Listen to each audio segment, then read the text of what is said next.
السلام عليكم، ازيكم عاملين ايه؟ يا رب تكونوا بخير. النهارده ان شاء الله هنعمل كده رز فاهيتا مع الفراخ وكمان شوية سلطة مكسيكي.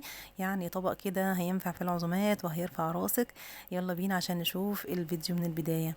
طبعا في البداية خالص عندي الفراخ بتاعتي، كان عندي وراك فراخ بس انا خليتها، وهنزل لكم ان شاء الله فيديو شورتس كده عشان تعرفي ازاي تخليها. الموضوع سهل جدا ومش صعب خالص يعني.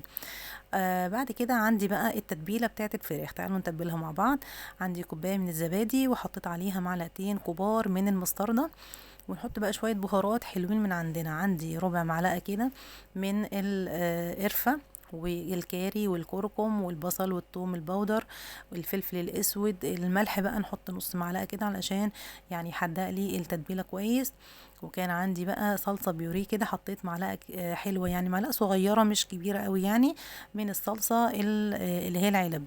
وعليهم بقى معلقتين كبار من الزيت. وقلبي بقى التتبيله دي كويس جدا مع بعض كده لحد ما كل البهارات تدوب مع بعضها كده.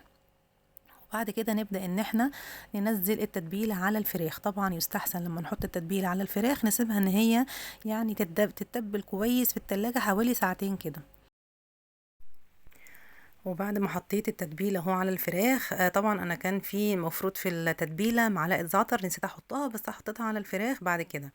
حطيها بقى في التلاجة ساعتين، وبعد الساعتين هنجيب الصينيه بتاعتنا اللي احنا هندخلها الفرن، ونبدا ان احنا نرص فيها قطع الفراخ زي ما انت شايفه كده. طبعا الفراخ اللي انت شايفاها دي هي مش كميه كبيره ولا حاجه، دول كانوا وركين بس، يعني وركين ما شاء الله رموا معاكي الكميه دي كلها.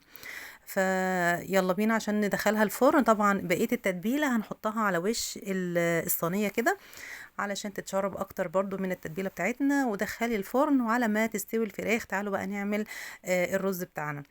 طبعا فلفل الوان في الاول كنت مقطعاه كده بالطول، هشوح الفلفل بس كده وهشيله على طول، يعني مش هخليه يحمر كده ولا يدبل قوي، لا يا دوبك بس يتشوح كده في الزيت ونشيله على طول.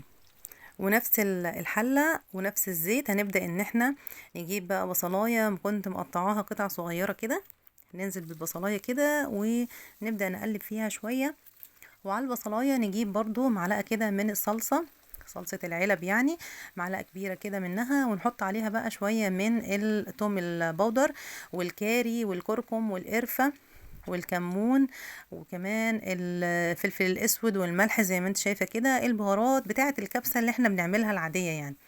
وقلبي كده في الزيت مع البصل. طبعا حسيت ان البهارات اتشربت كده الزيت، حطيت شويه كمان.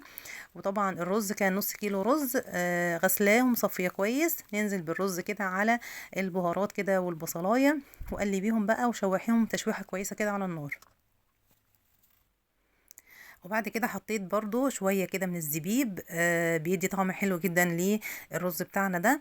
وبعد كده بقى تعالي ان احنا نسقيه. طبعا عارفين ان الرز البسمتي بياخد كمية اكتر من السائل من الرز المصري العادي.